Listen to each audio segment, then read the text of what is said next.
بہتر رزلٹ آنے لگے اس سے، اور اس کے بعد پھر نئی ٹیکنالوجی کو اپنایا گیا۔ کمپیوٹر اور اطلاعاتی ٹیکنالوجی کے دیگر ذرائع نے ایک انقلاب پیدا کر دیا ہے۔ کتابت کی جگہ اب کمپیوٹر کمپوزنگ نے لے لی ہے۔ اخبارات کا صفحہ کمپیوٹر سے لیا جاتا ہے۔ سیٹلائٹ کے توسط سے اخبارات کے کئی ایڈیشن مختلف شہروں بلکہ مختلف ملکوں کی راجدھانیوں سے بیک وقت شائع ہو رہے ہیں۔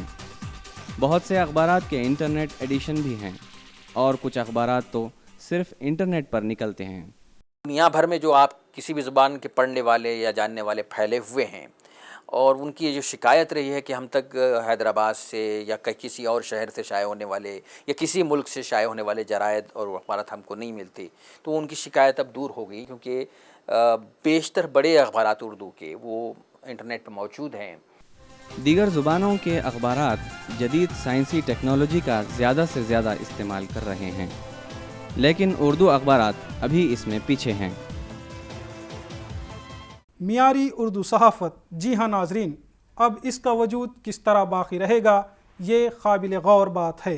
لیکن ہم اس بات سے انکار بھی نہیں کر سکتے کہ کچھ اخبار و جرائد ایسے ہیں جو اردو صحافت کو معیاری اور بہتر کوالٹی دینے کی جدوجہد میں لگے ہوئے ہیں۔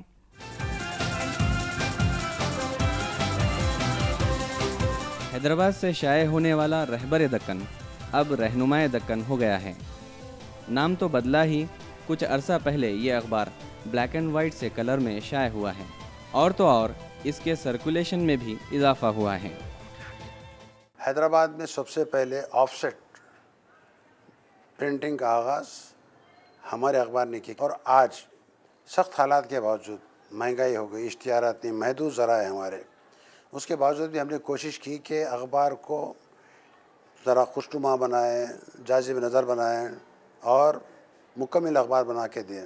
مقصد یہ ہے کہ ہمارے لوگ جو اکثریت معاشی اعتبار سے کمزور ہیں اور اردو یعنی زیادہ تعلیم یافتہ بھی نہیں، تھوڑی بہت اردو سمجھتے ہیں، ان کو اخبار پڑھانا چاہیے تاکہ دنیا کے حالات سے، اپنے مسائل سے ان کو واقفیت ہو۔ 2.5 روپے 3 روپے کا اخبار ان کے بس کے باہر نہیں، 1 روپیہ ایسا ہے کوئی بھی لے لے گا، اور ایک مکمل اخبار دے رہے ہیں ہم۔ بین الاقوامی نیوز کوریج ہمارا ٹاپ کلاس ہے، national coverage, state coverage, district coverage مکمل ہے اخبار۔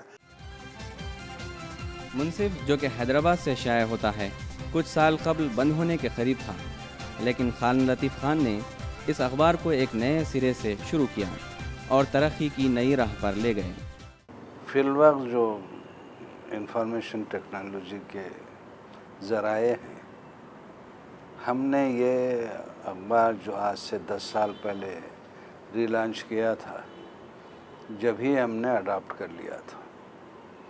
اگر ابھی کوئی اور نیا طریقہ ایجاد ہوتا ہے یا آتا ہے اور صحافت کے لیے، اردو صحافت کے لیے بہتر ہے، تو اس میں اڈاپٹ کرنے میں کوئی خبات نہیں ہے، and money is not the issue here.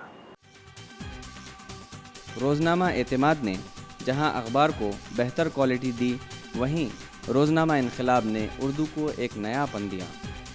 Sunday Indian group نے بھی ایک اردو میگزین سنڈے انڈین کے نام سے شروع کی، جو کہ کوالٹی کے ساتھ ساتھ معیاری مضامین اور خبروں کو شائع کرتے ہیں۔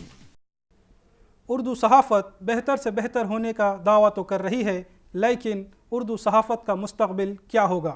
کیا اردو صحافت نئی بلندیوں کو چھو پائے گی؟ یہ ہمیں دیکھنا ہے۔ یا پھر اردو صحافت پستیوں کی طرف چلی جائے گی؟ ایسے کئی سوال ہیں جن کا جواب جاننا ہمارے لیے بے حد ضروری ہے۔ اردو صحافت کے دفاتر تو بڑے عمدہ ہیں۔ اخبارات کے ملازمین، جن میں خبر لانے والے، خبر بنانے والے، اخباروں کو پیکنگ کرنے والے، بازار تک اخبار لے جانے والے، گھر گھر تک اخبار پہنچانے والے، کیا یہ تمام ملازمین کے دلوں میں اردو کے لیے جذبہ ہے، یا پھر اپنی روزی روٹی کے لیے ہی یہ ملازم ہیں؟ اردو اخبارات کے مالکان کی یہ شکایت ہے کہ لوگ اخبار خرید کر نہیں پڑھتے، بلکہ ہوٹلوں اور لائبریریوں میں بیٹھ کر ایک اخبار کئی افراد پڑھتے ہیں، جس سے کہ سرکولیشن بہت کم ہوتا ہے۔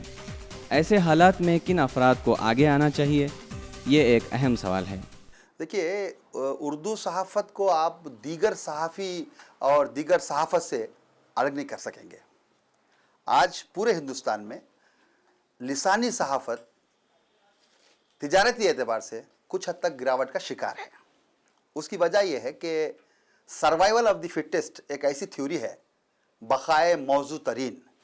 جو بھی شے موضوع ہوتی ہے وہ بچی رہتی ہے، اور جو شے وقت کے تقاضوں کو پورا نہیں کرتی وہ کسی نہ کسی طرح سے مار کھا جاتی ہے.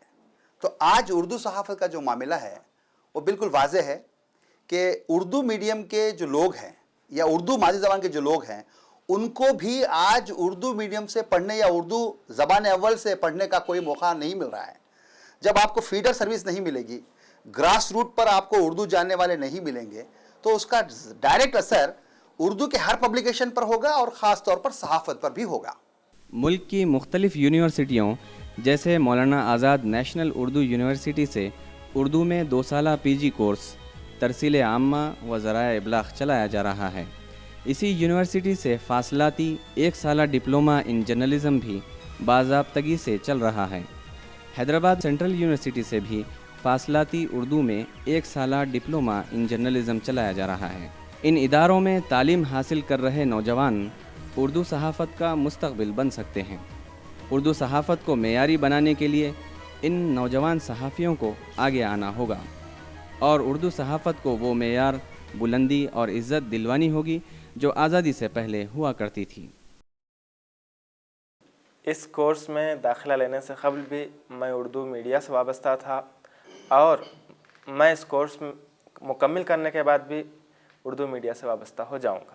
پرنٹ میڈیا میں جہاں نئی سائنس اور ٹیکنالوجی کا استعمال بہت کم ہو رہا ہے، وہیں اردو کے فروغ کے لیے شروع کیے گئے سیٹلائٹ چینل جیسے ETV اردو، DD اردو نے قابل تعریف پروگرام پیش کیے ہیں. عنقریب جہاں سہارا اردو آ رہا ہے، وہیں روزنامہ منصف نے منصف TV کا اعلان کر دیا ہے.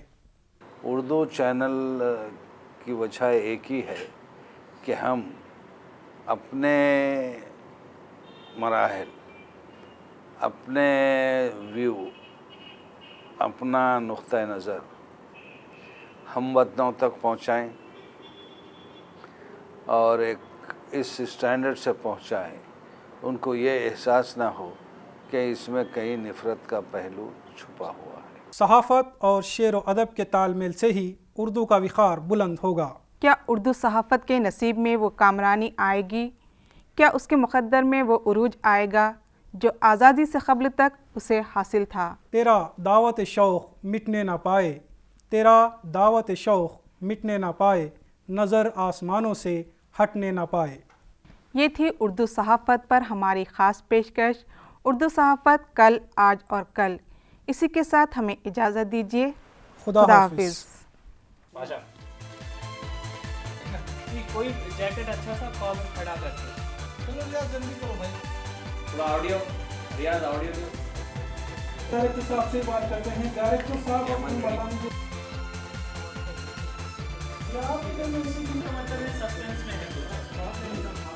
Okay you ready. آداب. ارے کئی کو آداب بولیں بھائی، کیا ہے یہ کیمرہ بس سامنے یہ دونوں کیمرے میں دیکھنا ہے.